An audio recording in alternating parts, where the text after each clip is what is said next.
but I am going to record my version of it as well. So if you guys want to wait for that, that'll be fine too. Okay, any other questions?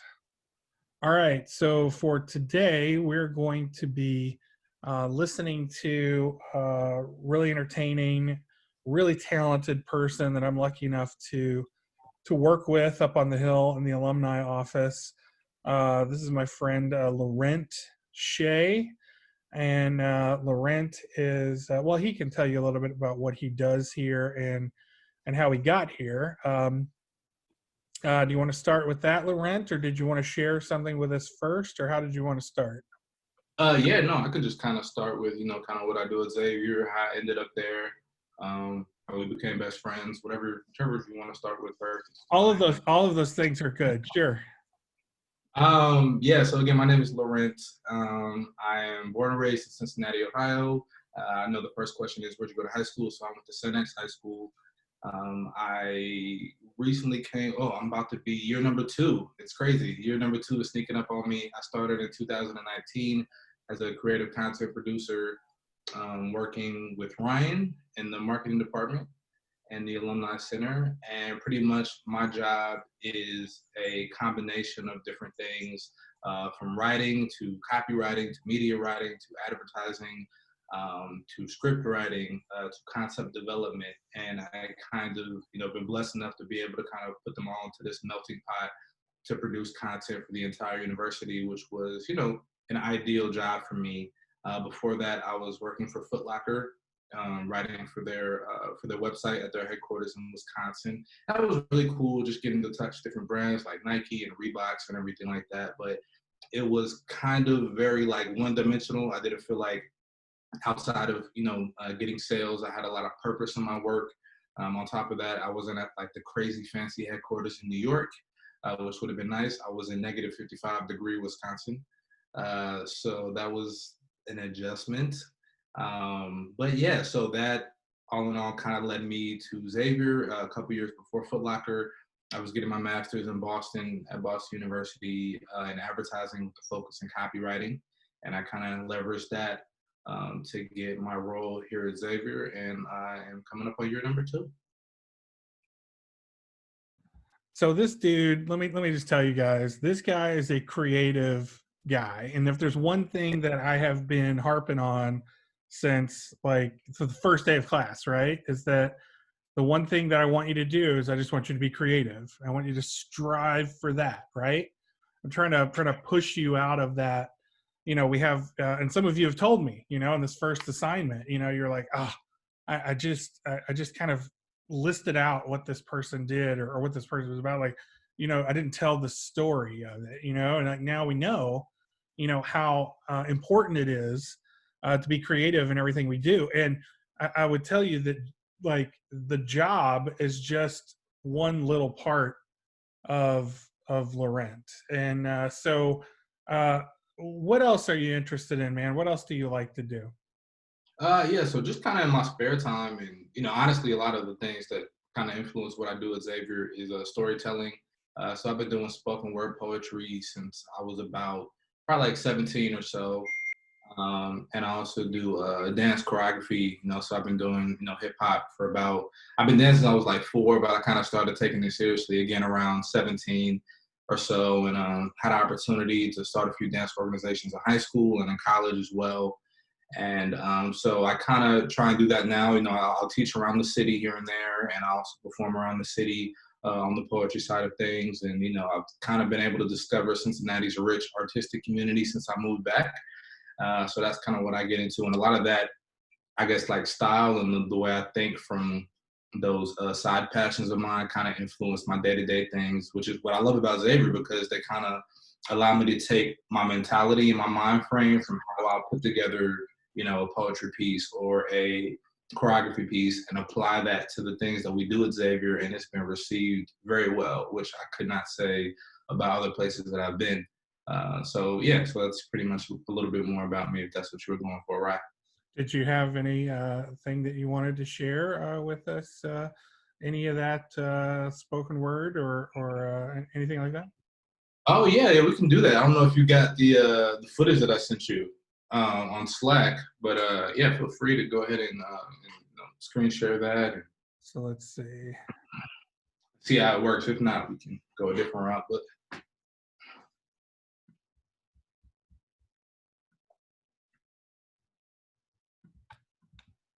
Well, let's see. I'm not sure if it's going to work or not.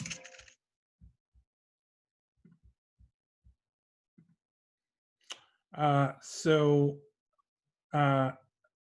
when did you first decide that you wanted to do something creative?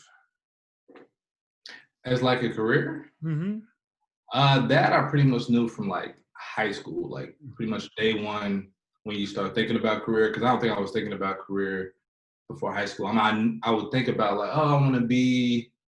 Every kid has things that they want to be when they grow up. Mine range from unrealistic things to very, I went through the Power Ranger phase to, I was, oh, there's a Black Power Ranger. That could be me. You know what I mean? Like to, oh, wow, my dad comes home in a suit. Maybe I want to do something with that. My mom, she's an attorney. Do I want to do that? Right. So I kind of realized that my skill set was more along the less technical side of things and the more creative side. I was not gifted in mathematics or science at all throughout my entire educational career. But I always kind of gravitated towards writing and vocabulary, and I kind of just tried to maximize on that as much as I could. And then once I got to undergrad, I majored in marketing undergrad. But what I realized about my marketing courses is I was under the impression that marketing was the most creative thing you can do Mm. in, I guess, the professional fashion or the professional like world, and that was highly mistaken.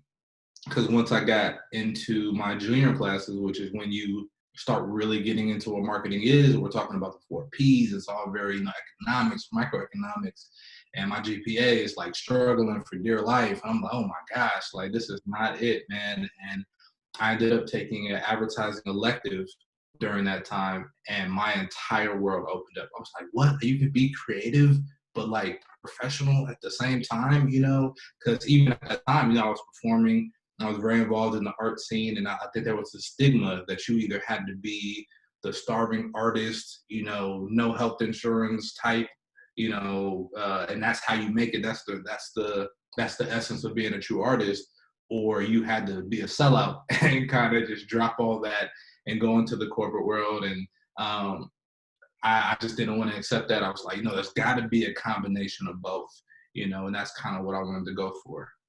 Hmm. So this video apparently is like just downloading extremely slowly. Do you Uh, have it on your computer? yeah. So I would have to do like a screen share, right? Yeah. So I can make you a co-host here, and then you can uh, share your screen rather than me trying to do it because it's just not downloading for me. Okay. I think you can probably share it. Am I a co-host now? Do You I have are. do I have the power? Okay. You do. All right. Yeah. Let's see what happens. Um, what's the best option to pick for the screen sharing option? Like just desktop one? Yeah, I think so. Yeah. All right, let's see what happens. Is it sharing? Mm-mm. I can't. No, I don't see it. You don't see it? Uh-uh. Okay, I guess I gotta.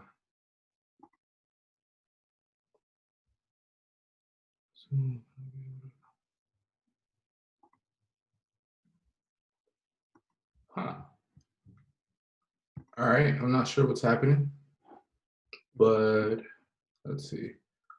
Are you having any luck downloading anymore? It is. It's just slow. I mean, it'll get there eventually. So I mean, we can keep Oh gabbing. wait, oh, There you okay. go. You Sounds. got it. Is that You okay? got it. Here we go. Oh, okay. All right. Can everybody still hear me? Oh yeah. Yeah, you can hear me. Okay. Yeah. So this is a piece from actually the latest show that I did before the world kind of shut down.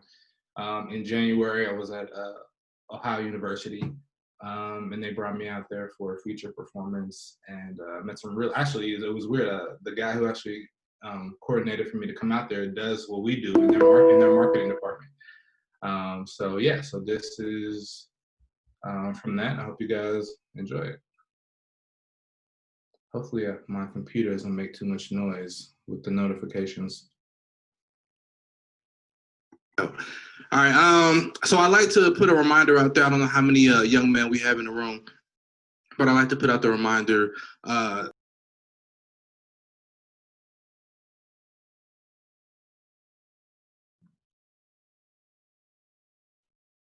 Now, for some reason, I can't hear it.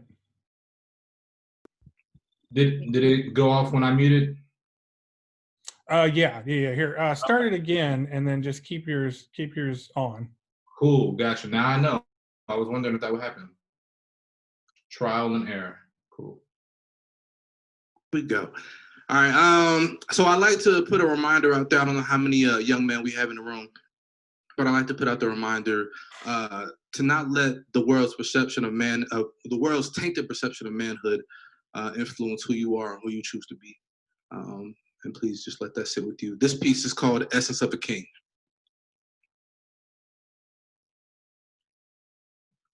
I spit knowledge like Aristotle was bottled up in my noggin, writing philosophical novels released through my esophagus. I'm a young bachelor with a bachelor's, broke my back for my master's, paying homage to every illiterate slave that ever broke their back for their masters. You are now tuned into the essence of a king. Last time I checked, that solidified that we were royalty.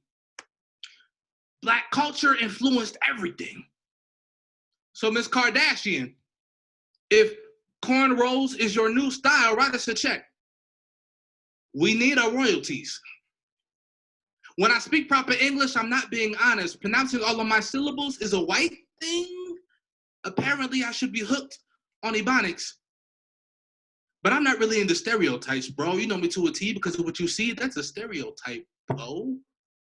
Whew, but they go see what they want. They have favored vision and the TV don't help. Constantly tailoring our image to fit their perceptions. They're just watching tailored vision. I'm simply a poet that needed to pass a message, and I'm ensured to get better over time. My flow is progressive. Every single day I learn a brand new lesson, so I feel obliged to provide lost brothers with a new perspective. Like, who said because you're black, you have to be hard all the time? My dude, take your girl on a date, lay in the grass, look up at the stars in the sky, and when did we decide? It made us lame to care. I guess being a well-rounded individual makes you a square.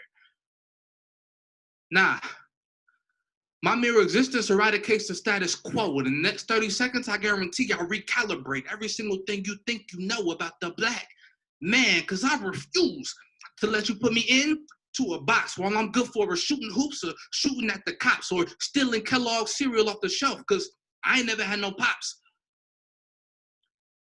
As a matter of fact, my story's not even close to the one you think I've got. I watch romantic comedies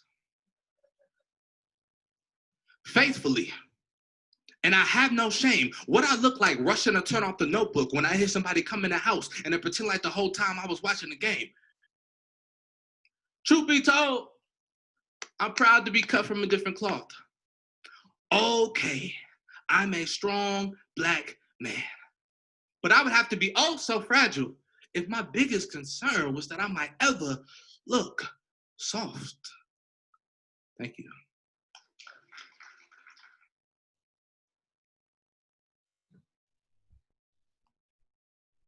Oh, that's so good. That's so good for so many reasons. I love hearing all of your stuff, but that's especially poignant and good right now, I think, to hear. But one of the things that I just love so much about Laurent is I love storytellers, and I love the way that people can convey their message. Joe, do you got a question? Yeah, what did you say that piece is called? The Essence of a King. So Laurent, can you tell me a little bit about just uh, what what you wanted to convey with that piece, and what was the story that you were trying to tell there? Yeah. So I think that for me came from it was actually a revamped piece that I did from a freestyle slash cipher that we did in 2016 with some poets from Cincinnati and Dayton. And so what I did was I took part of my verse and kind of actually turned it into a spoken word piece. So we were initially rapping to a beat with that.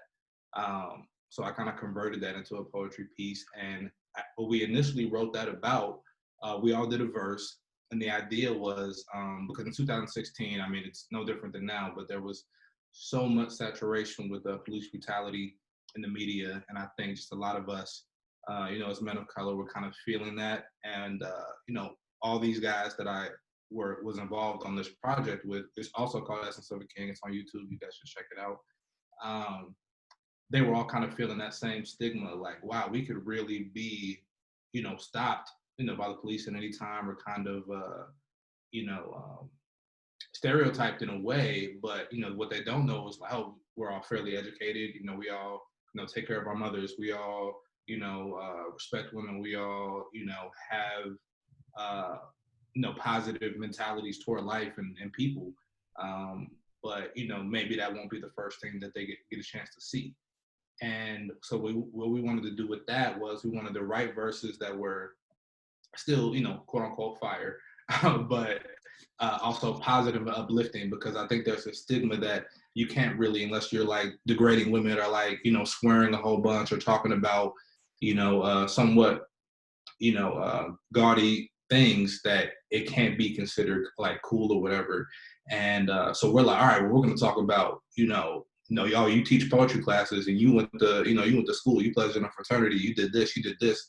We're gonna rap about that. We're gonna write about that, and we're gonna make bars about being, positive influences in our community, or or having, emotional intelligence, or knowing how to have maturity in relationships, and treating women right. All these different things that we're gonna rap about it in a way that's like, unexpected, but at the same time that you can appreciate. And so when I redid this piece, I wanted to kind of do a expansion of that and dive more into my personal experiences with that, which was, kind of realizing that I had a different idea of manhood since I've been growing up. I was always kind of told that I didn't do things the way that your typical guy would do it. I was never the athlete growing up. We'd be at recess, the guys would be playing football. I'm over here, airwalking on the blacktop, trying to figure out, trying to get my moonwalk right? Like, and that was just where I was, or I'd be inside playing video games, or, so I I didn't know sports stats. I didn't know, who the hottest athletes were. The only thing I really had in common with those, manly men were that are interested in women, right? That was pretty much the only thing that I had in common with them. But I still, even then, my approach to that was different, so I kind of wanted to write this piece as a way to be like, hey, look, this is my version of manhood. This is what I've come to know, and it's not going to fit into the box of what a black man's supposed to look like. You're not supposed, you're supposed to be hard all the time. You're not supposed to be overly emotional. And you have to embody this, preconceived notion that's been decided for me. And I wanted to write this thing to be like, nah, the essence of a king, in my opinion, is this. I watch romantic comedies. I at the same time I enjoy action movies nonstop, and I'm, a big nerd at the same time, and I also love women, and I love this and I love that, and let's embody it all into one thing.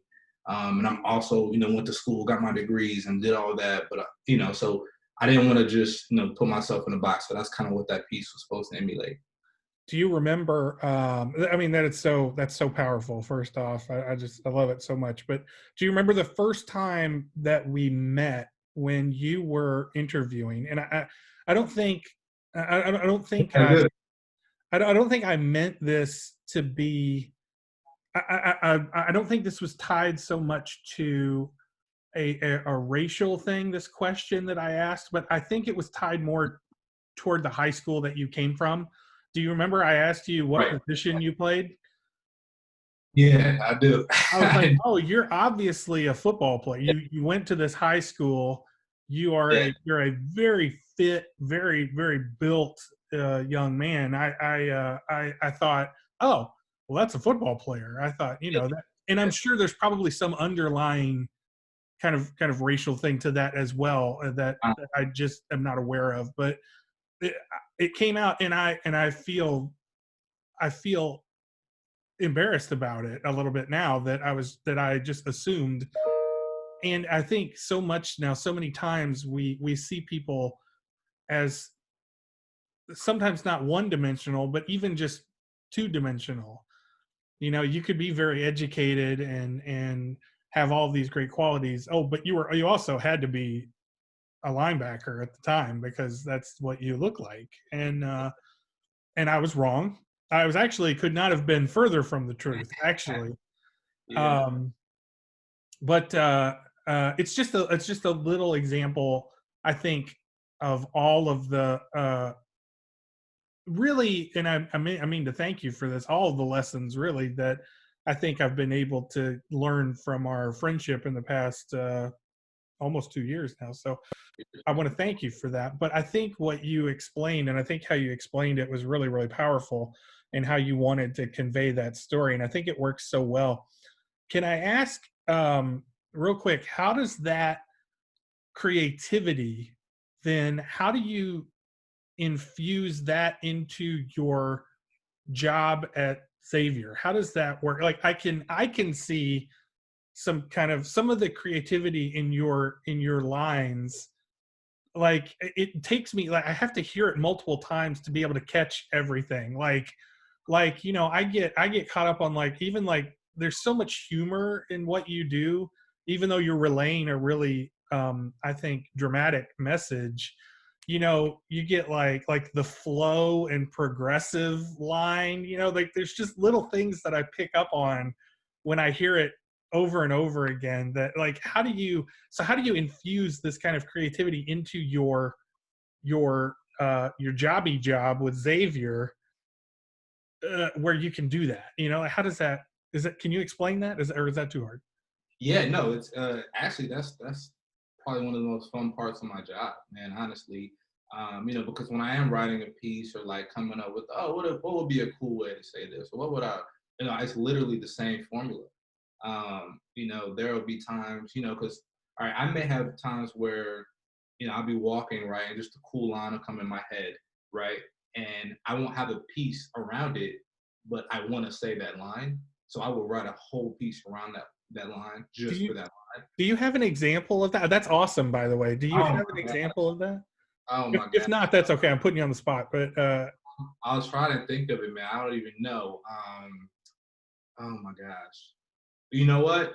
Yes, I do actually, but it was when I was still growing, and I was probably like 18, and oh my goodness, yeah. So I was 18 years old, and I had actually not performed spoken word poetry before, and I'd say, the culture and the style of poetry in general was kind of at a different place. This is what, 2011, right?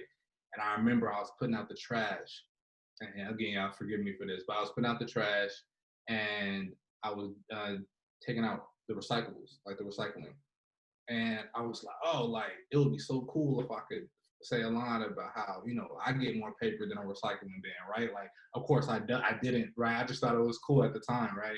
And so I wrote a whole piece around it. It was called Mr. Opportunity, and it was pretty much a piece like saying how, I was interested in a young lady, and wanted to, hey, I missed the opportunity if you're looking to, for someone to get to know, so forth and so on. And I was 17, 18 at the time, and the crowd enjoyed it at the time. I don't know if it would get the same reaction today, but yeah, that's one of those things where I was like, I'm gonna write something around this, and I've of I've course, I've heard that one, right?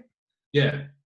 Do you? No, actually, no. You I have haven't not. heard that one. I haven't performed that piece since I was 18. So What's the piece that you've done that was about meeting meeting a girl, and they her?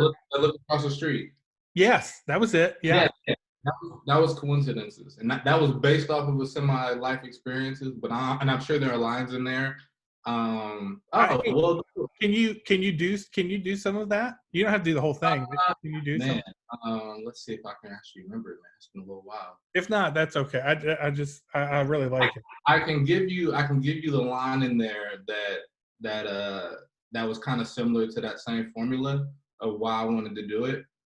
And it was, oh man, I think I was going to the bank.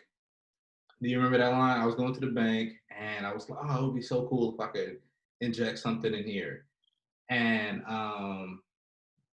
man, and I think the line went, there's no one else on this earth that can take your place. Um, I used to be with Fifth Third, but the way you got me running for your love, I had to switch over to Chase, right? And that was because I was at the bank and I was like, and my sister, she goes to Chase Bank. And I was like, man, Fifth Third is way better than Chase, forget all that. And I was like, oh, like, I can kind of put something together with this, right? And so I ended up injecting that in there. And then we had, oh man, um, there was a Steve Urkel line in there. That one's not as strong on my memory. I bet none of these people know who that is. I'm sure they all know who Steve Urkel is. Do they? Okay, we got some. Yeah, that show's been a syndication for so long.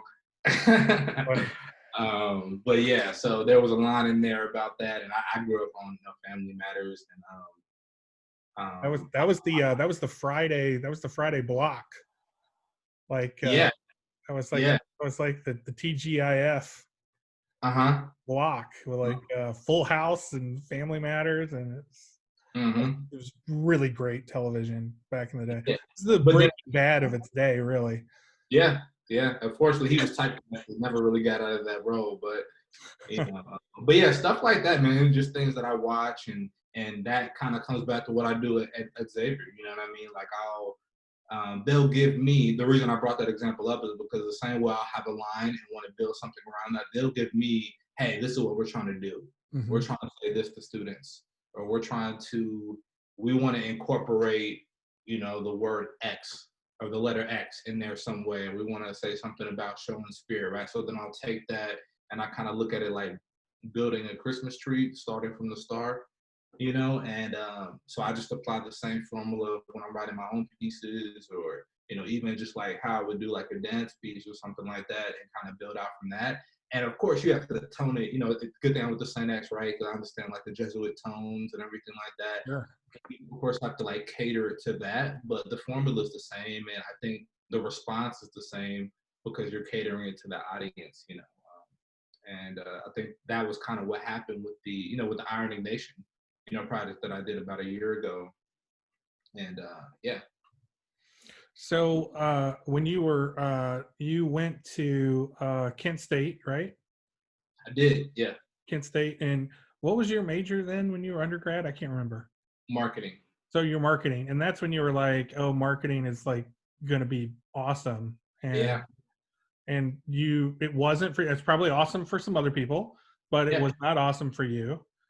And then you went to graduate school at Boston University.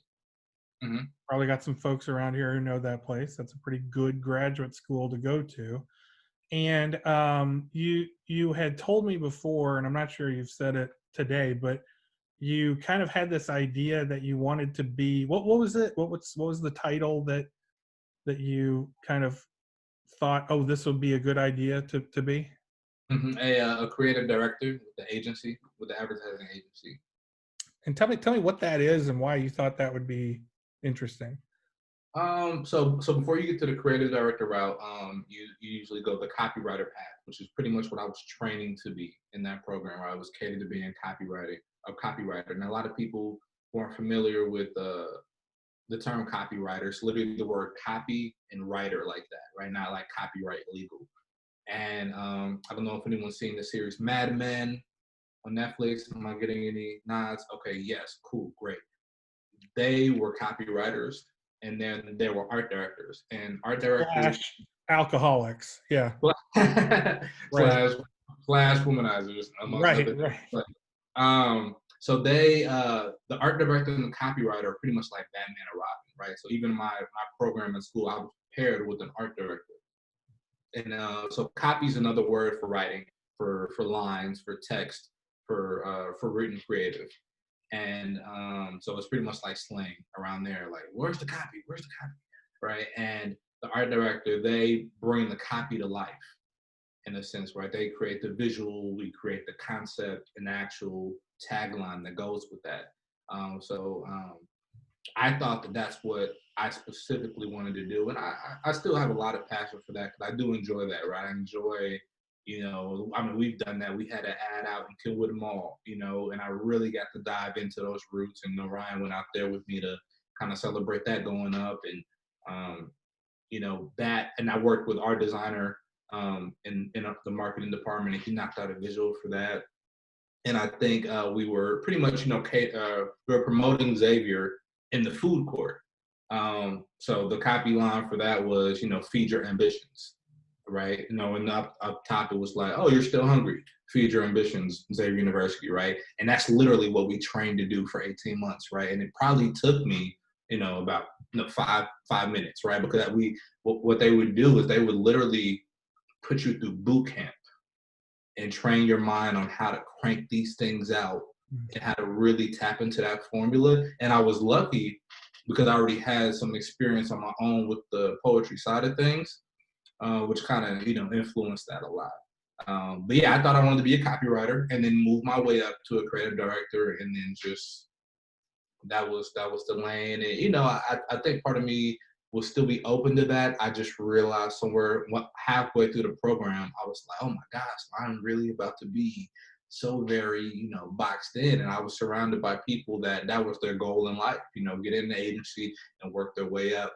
And, I was like, I think I want to do more, I think I want to do, and I went to a professor, because they're there to, help mold you and, be mentors. And I was like, hey, look, this is my portfolio site, right? Because that's pretty much your lifeline in a creative space like that.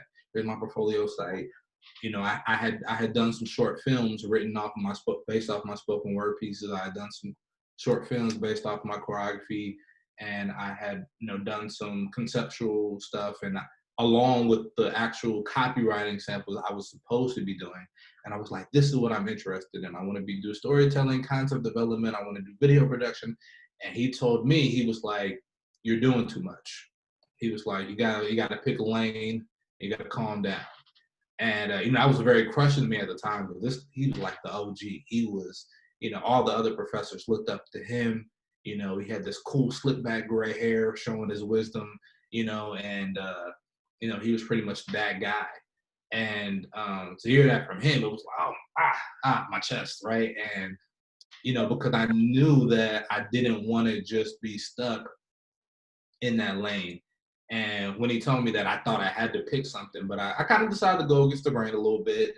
And I ended up graduating. I was like, look, I'm going to finish this, right? So I graduated and decided I was going to leverage this to do what I wanted to do, which was to find a position or a role that can incorporate the copywriting, the storytelling, the video production, the conceptual development, all those things, and find a career in that. And that's actually, I was blessed enough to find that at Xavier. Everybody, our advice is don't pick something. Do like as much different stuff as you possibly can, because you never know what you're going to like the most. And you never know like what somebody's going to want you to do. So it's like, am I wrong here, Laurent? Oh, you're absolutely right. Like if you're the Jack or Jill of all trades, you're going to make yourself as marketable as you possibly can be. So like, I'm sorry, OG slick back hair dude at Boston University, but you're wrong. So, okay, real quick. It's about 10 after 12. I want to open this up. I want you guys to ask some questions. I want to just give you the opportunity. This guy is a wealth of knowledge, and he's still very young, and it's so infuriating to me. But what do you guys want to ask? I have some other stuff, but it's not about me. It's about you guys. What do you guys want to know? I had a question. Yeah, Tyler. Um, so who are your inspirations or your role models growing up? Like, and if they helped you go down the path that you went through? You mean like kind of like public figures, famous figures, and things like that? Yeah, like anybody, or if it's family or anybody.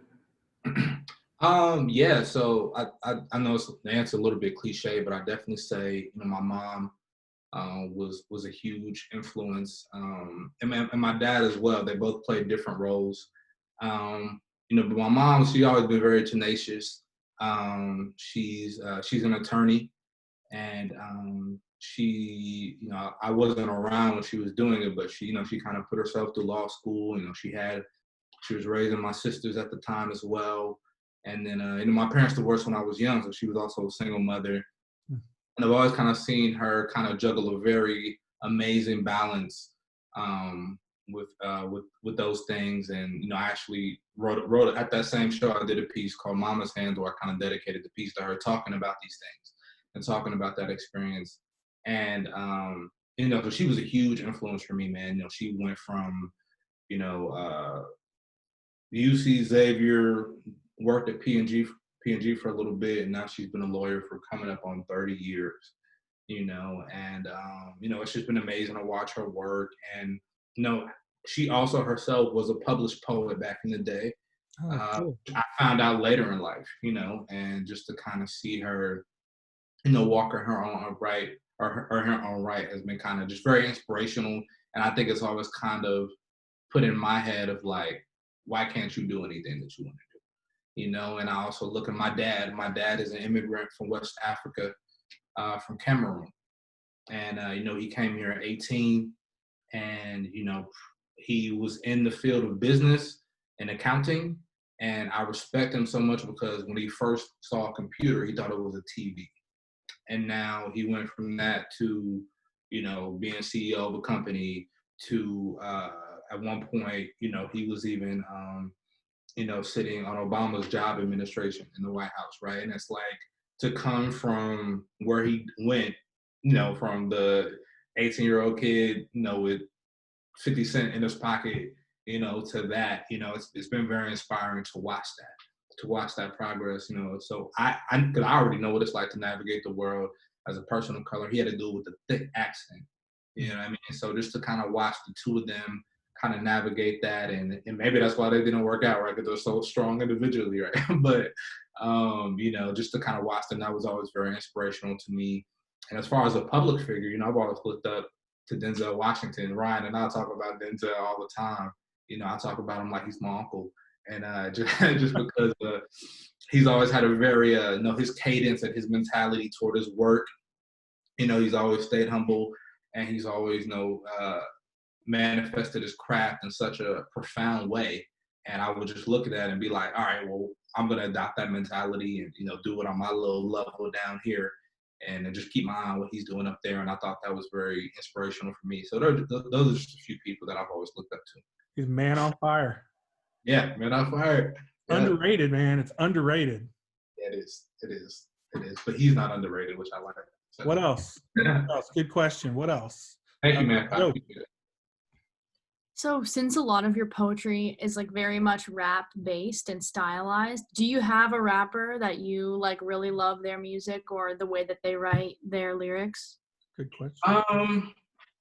Yeah, I've always been very picky about rappers in general, and I think that right around the time I first started getting interested in like rapping, things like that, I think that's when Drake was coming out, and I was like, who's this guy? I was like, what is he doing? And I had no respect for him at all. And what I realized halfway down, like through his career, was that we had a lot of similar characteristics in the way of like, like they want him to be the guy who's rapping about, gun toting and this and that and so forth. And he's talked about that many times. Like, he's like, people come in my neck because I talk about my life. But at the same time, if I were talking about all this gangs, like I'm from Canada and I'm Jewish, like what am I going to be talking about that's real? Then if I were talking about that, you guys would say I was fake. But at the same time, I'm just talking about my real stuff, and you guys sound soft. And once I saw that he was doing the style of what he was doing and being successful, I was like, oh, that's kind of my lane. Like I can kind of do that, right? And I decided to. I think that was an inspiration to me, and I was like, okay, well, I can respect his style. And he adds in, melody and flow and things that aren't hard all the time, but at the same time, when he wants to, he can show that side and kind of embrace that harder aspect of things. So, yeah, I'd say that he's been a big one because I didn't think that the style that I naturally would gravitate toward would be received well, and then to see him do it and have it be received well was huge for me. Um, and then as far as poets, Langston Hughes was someone that my mom introduced me to at a young age, and he was a prominent poet in the Harlem Renaissance. I don't know too much of his work outside of the prominent things, but my mom introduced me to him in fourth grade because I had to do a project where we had to dress up as somebody, and I was the only Black student in the class, and she was like, well, for one, you're probably gonna want to do someone Black. And I was like, and because I think I told you about that story, Halloween, where I dressed up as Neo from The Matrix, and I thought I was Blade, and I was so upset. I was like, no, You'd have to be Blade or Morpheus, right? yeah, Blade or Morpheus, right? But yeah, so those are a couple influences for me. I could list other rappers. I'll be here all day. I'll be here all day, man. So. Good stuff. What else?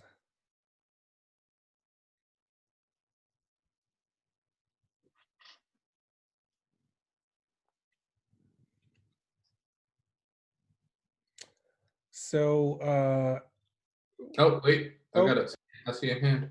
Joe again. Yeah, I have another one. I'm a performing arts major, so like I love that you found a way to like bring in aspects of like I'm a double with advertising and musical theater, so like I love that you're living my dream right now. So like I just think it's cool that you found a way to do both. Do you ever feel like you have to pick between them? Like between like doing the spoken word kind of stuff versus like doing ads for a university? Do you ever feel like torn? When you say choose, like how do you mean? Good point. I suppose I mean like, do you ever feel like you have to pick between them? Do you ever feel like one is going to take more energy over the other, or like if you were given an opportunity to do one as like a full career but you had to stop doing the other, would you be willing to make that sacrifice? And if so, which one would outweigh the other? As far as poetry and like dance, which is the things that I've been involved with for a while, if I had the choice for those to be my sole careers, I don't know if I would take them. And I tell people that all the time, and that's just me. That's me. I feel differently about other aspects of the performing arts, and I'll share that in a second. But for those two, I think that there's such like a personal relationship I have with them that I feel this need to kind of control the aspect of how I share it with the world. And if it were to become the thing that I depended on in that way, I feel like it might lose a little bit of its magic, because even when I was at Kent, I would, there's, I don't know how many weeks in a semester, but I probably perform about twice a semester for different events. And I love that. And I think it was actually Denzel. I learned this from him. He said, you got to make them miss you, right? So he would do something, go away, and then come back with, Book of Eli, or he'd leave and then come back with Remember the Titans, like these bangers. And then you'd miss him. Like, where's Denzel? Where is he, right? And I remember I first learned that because I tried to enact this formula that he shared. And I did a piece, and it was actually the Coincidences piece. And I wrote that piece and I performed it for a competition at Kent, and it was received very well. And then I went away for like 3 months, and then I came back, and I got up to the mic and didn't even say anything. And they were, because this is the same group of people, right? It's not like different people, because we're all going to school together. And before I even said anything, right, they're already excited. They're already screaming. They're already hyped. And I was, oh, Denzel was right. You know what I mean? But he also said, whatever you do has to be good. It has to be, you have to, hone it, right? Um, so I don't think that if I were to do that full time, I would want to. However, I feel differently about acting. And, I've never been in like theater like that. I did like one play in high school where I didn't have a major part. I was like a dancing zombie, right? But I've always admired actors and, wanted to at one point be in a film. And if I had the choice, like I say it all the time, I looked up to people like Chadwick Boseman and Michael B. And I was like, oh man, if that ever came my way, it's a wrap. To do it well, like to be at that level, I'm done. I'm done with And it. Yeah, I'd be your publicist when that happens. absolutely. I will be giving you a call. I will be giving you a call. So long as I can ride on the coattails, I'm fine with it. So, that's my retirement plan is I'm gonna ride on your coattails. So oh yeah. I'm telling you, yeah, Roger wheels fall off. good. And that actually plugs you in, Ryan, because my first little in of that happening the Kentucky area. If you remember that from a couple of years ago. Oh yeah. Yeah. So has anybody seen that? What's his name? What's the guy? Zach Efron, right? Yeah. Zach Efron's movie. What is it? Something vile and awful and whatever about the serial killer. Extremely wicked, shockingly evil and vile. I think Something like that. Yeah, It's the Ted Bundy one, right? The Ted Yeah, Bundy one, yeah. yeah. So Laurent and is it your wife who's in it with you? No, it's not. No, she was still my girlfriend at the time. So it was just another person they casted. Yeah. So if you look in the it's like the very first scene, isn't it? It's one of the first scenes. Yeah, the bar scene over by the jukebox. Yeah, there's a really long Yeah. scene with you in the background as an extra, and with Yeah. you with someone who's not your wife. Now, sorry about that. You're good. You're good. Yeah. That was fun, man. It was interesting. So real quick, does it, any other questions for Laurent? Anybody? Oh, we got Yeah. one. Yeah. Mara. What's your favorite piece that you've written? Do you have one, or is that like too hard to narrow down? Favorite piece. Yeah, it might be tough to narrow down. Because I have my personal favorites, and then I have the one where like I enjoy performing. And I think that I don't know, because it changes. I think as far as like personal, the piece that I recently performed that I dedicated to my mom. And I posted it for part of it for like Mother's Day, and that was really important to me. I think you guys can all attest to this. The older you get, the more you appreciate your parents, right? Like even when you were doing stupid stuff, even if it was a little bit younger, you're like, oh my gosh, like there's so much. Even if when you start seeing them get a little bit older, right? I know you guys are a little bit younger than me. Some of your parents are like still super spry. But my mom had me at like 35, right? So you start seeing them kind of like, you just like, oh man, I love you so much more, right? And so I think that piece is probably one of my personal favorites. And then as far as like ones that I love performing, there's probably this piece called "You Make Me Feel," and I think I shared that with you at one point, Ryan. And I did that about 5 years ago. And just because I know it's a any continuous place that I perform in, it's always like a crowd favorite, and it's always fun to engage with that piece. So those are probably my top two. Good stuff. What else? Yeah, thanks, man.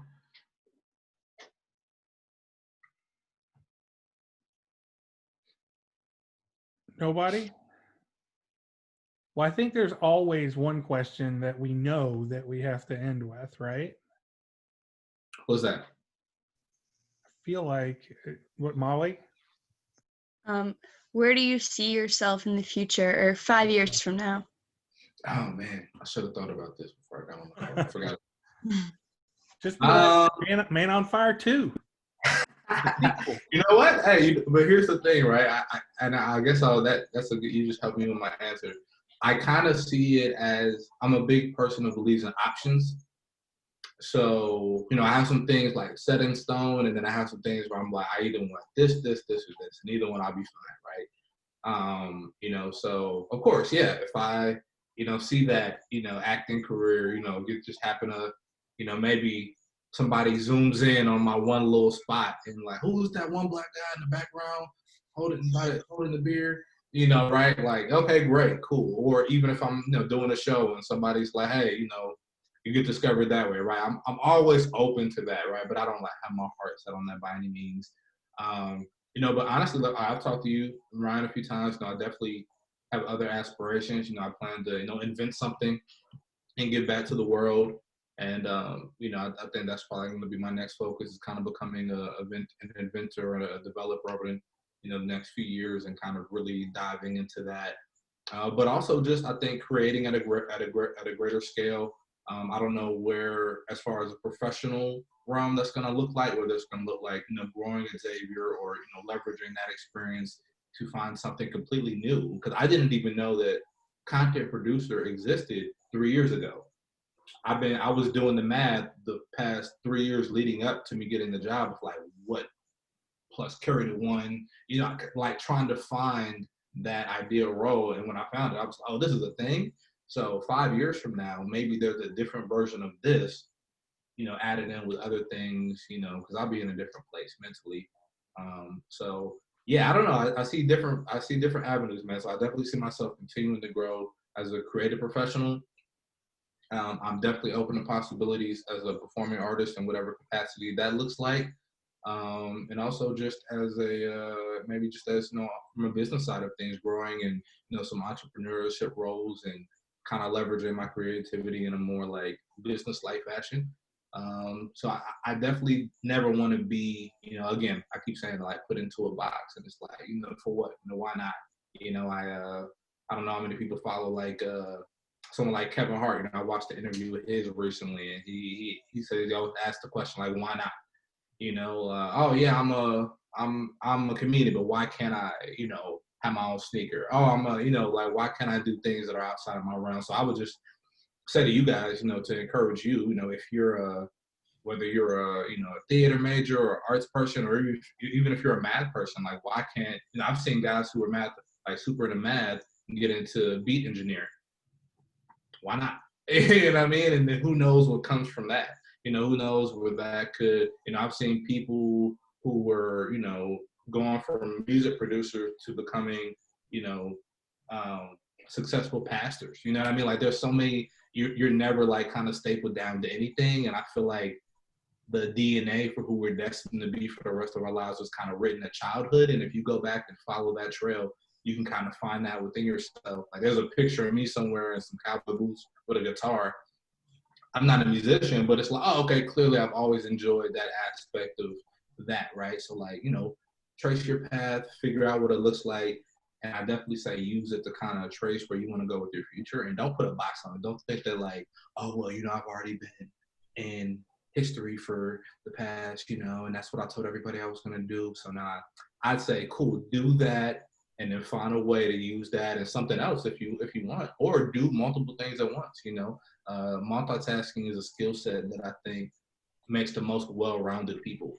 You know what I mean? Versus like being, master. You could be master of multiple different things, right? And why not? So hopefully that encourages you guys. I know I kind of rambled on there, but that's personally when I found out to be true. So it seems like the days of you get up, you go to a job, you come home, those are like gone. Now it's just so fluid, like you have, okay, this is your kind of your main job. Okay, this is kind of your, your side job that you have that you kind of, maybe you're really passionate about that. And, it's like they all kind of like mix together. But I think you said something that I think we should really, I hope everybody really takes to heart, is that whatever you do, whatever you're doing, whether that's you're going to go on to grad school, whether that's you're going to, take this job out of college, whatever, try to do things that continually open more doors for you. The more options that you give yourself, the more enjoyment you're going to have. You're going to be doing new things. You're going to be learning new things. We get Xavier a couple of times in this class, but the idea of being like a lifelong learner and trying new stuff and whatever, it's not just coach speak. I mean, it's a real great way to live if that's what you want to do. If you want to keep, spreading out, having new goals, learning new things and doing that kind of thing. That's the way I totally agree. But I also think it makes you the most marketable that you can be. So if nothing else, try to take that from what we've talked about for the past hour. Anything else for Laurent? I would give you the virtual clap, Laurent. That was a great presentation. I appreciate it. Thank you, guys. I appreciate that. Thank you for having me. Hope everybody enjoyed that. Yeah, it was fun, man. So if there are no other questions for him, I will say we will continue with our presentations next week, and we'll get back into the schedule. If you want to come Tuesday, that's fine. If you want to come Thursday, that's fine. Don't worry about it. Come either or. But for all the folks who haven't presented, I hope you now have the inspiration from a very great presenter. Now you can present, and we can go on with that, and then we'll get started on Ask 2 after that. So remember, any questions for me? There's a myriad of ways to get in touch. I'd say thank you so much for your patience and your attention. Now, for those who gave me a video on Tuesday, and I have a list, and I know who you are, and I have the video, you do not have to do this assignment. You're out of it. If you gave me a video, you're good. For everybody else, I'm going to expect 300 words or a page on your reaction to Laurent. And I want you to incorporate some things he said. I want you to tell me what the message meant to you, what you think the message was, and what it meant to you. And turn that into me by next Tuesday. Does that sound good? Tuesday, 11:30, email it to me. And that will count for the small assignment for this. I hope you guys enjoyed this. Normally, I'd say this would be another good one, Laurent. Everybody always loves this. So I appreciate it, man. Thank you for joining us. I know you got something else you got to get to. But once again, it was awesome. I had a great time. And everybody's free to go. I'll give you some time back. So if anybody needs anything, you can just hang on with me here afterwards and talk. But if not, free to go. Thank you. Thank you, everybody. Thanks. Have a good weekend. Laurent, man, that was awesome. Thank you so much.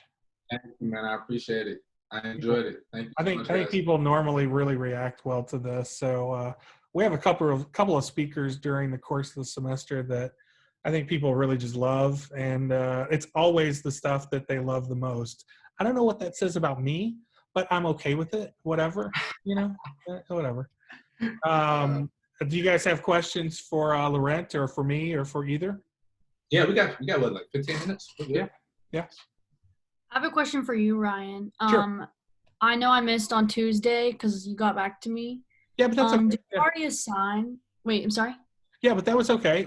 So what we did is I just told everybody that we had another marketing project that came up really quick. So I told everybody that they had to, if they wanted to make a little video for me that we needed, then they got out of the Laurent reaction. So That was the only bad thing about missing on Tuesday, but it wasn't a big deal. But if you're going to email me. Have you already assigned Ask 2? No. We'll talk about Ask 2 when everybody's done presenting. So, but if you're going to email me, try to do it just straight through your email and not Canvas, because for some reason it's delayed and I don't even know that I get it until like 2 days after it's been sent. So I was like, oh, okay, well that's cool. Okay. But I'll make sure next time I'll get that right. Yeah, you're fine. Yeah, it's no big deal. So, but cool. All right. So All right. Thank you have a so good much. weekend. I'll see you next week. And thank you, Laurent. You were an awesome. Yeah, Yeah. thank you so much. It was nice to meet you guys. Yeah, Thank you you as for the well. questions too. I appreciate it. Of course. Kyle and Tyler, what's up? I had a question for Laurent. I didn't think of this until towards the end of class, but like during non-like COVID times, where would you perform that spoken word poetry? Oh, that's interesting. During the pandemic and everything. Well, I guess that, and then during like when it's not pandemic season, I guess. Oh yeah, okay, I see what you're saying now. Yeah, so it really kind of varies, man. I know that the Mockbee a lot of times would have different artistic events there. Of course, usually there are multiple different types of events there. So if there's something there, it could be like a party, it could be like a poetry event, it could be like a music event. A lot of things like I'll share out, if I'm like doing a show or something like that, I'll share it on like social media, like Instagram, which I'm on. Oh man, I'll give that out to everybody. We should have done that. Yeah, I'll give it out there. What's your Instagram? I know I have it. What is it, real quick? I'll slack it to you. Cool. I'll slack it to you. But yeah, as far as like main venues, it kind of varies, man. Because I feel like in Cincinnati, it's not like there's one main place that people. It's like different organizations utilizing different venues. So I think it's kind of just more about who's using where for that time being. But yeah, I guess the best way I'd say it is to kind of just stay updated and, maybe like, follow on social media or, maybe just keep your ear to if you're just interested in poetry in general, maybe like even like follow a hashtag, like hashtag Cincy Poetry or something like that. And, maybe you can find some of those venues and shoot, maybe I see you out there one of these days or something like that. Okay, sweet. Yeah, because I haven't really been to anything like that, but just from the video that you showed, it'd be something that would be super cool to go to. So, what's up, man? Good stuff. Sure. Cool. So, sure. Also, that was going to be my next question. Like, do you have like an Instagram or like a YouTube channel or something where I can like? I'll share it out. I'll share it out in like next week. I'll share it out to people. I should have done that. So okay. And I'll just flag you. Cool. Thanks, Kyle. Appreciate it. Sweet. Yeah. Thank you. Tyler, what's up? Professor, I had a question for you. Yeah. I'm good with the video I sent you, right? Because I know you said the people who sent it on Tuesday, but I sent my. Yeah, it's great. I love it. Okay. Yeah. All right, and then I left a little early at the end of last class because my computer died. Did I miss anything?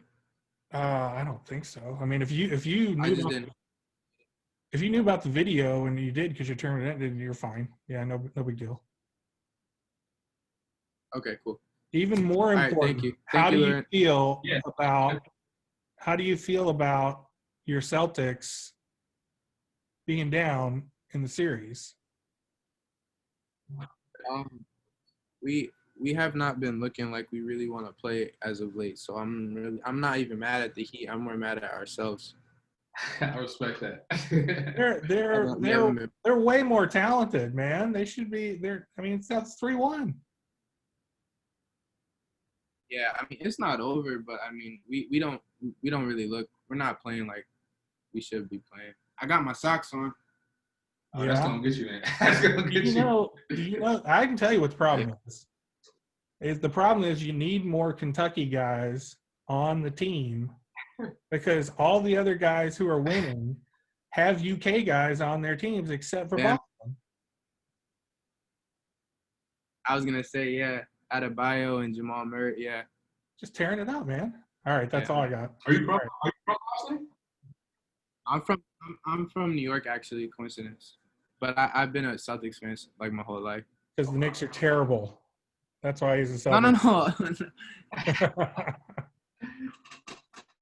Hey, all you gotta say is they have like 3 Kentucky guys on their team. You can make fun of me too about that. So they're terrible and they got 3 Kentucky guys, so that's fine.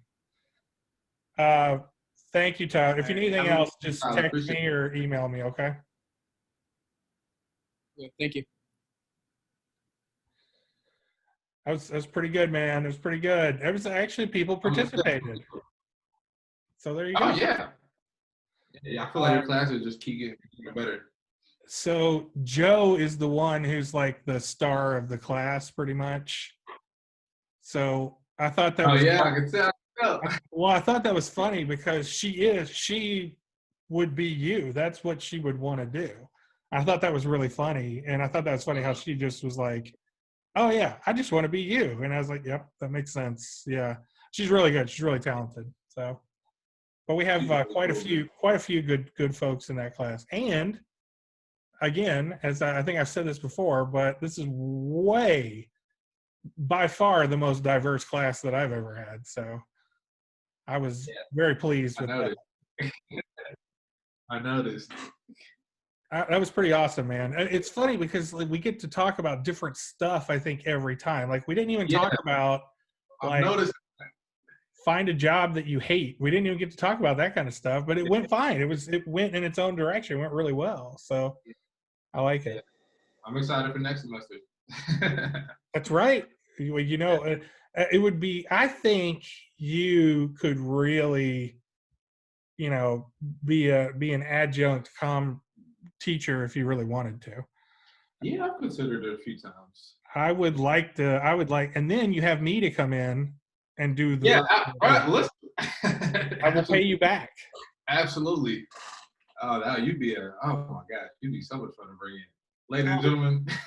We'd have fun, but that's cool, man. People always love this class. They love this class, and then I have a really good speaker at the end for our final, and they have to do a version of this for their final, where they write a story about the speaker, and he's amazing. It's totally different. He's a paraplegic who got into an accident. Wow. He was like 17 and changed his whole life, and he can't talk. So he comes in and he gives the presentation by typing and by showing a visual, and it just blows people away. And but they always talk about they love your talk in the last one. So I think that probably worked well again. So, well, I really do appreciate it, man. Thank you, man. Yeah, I know you got to split, but let's do a virtual. Yeah, how about we do it? Let's do Yeah, let's do it. Let's set it up soon. Yeah, maybe next week, huh? Okay. Sounds good to me. All right, man. All right, man. Talk to you soon. Thank you. All right, peace.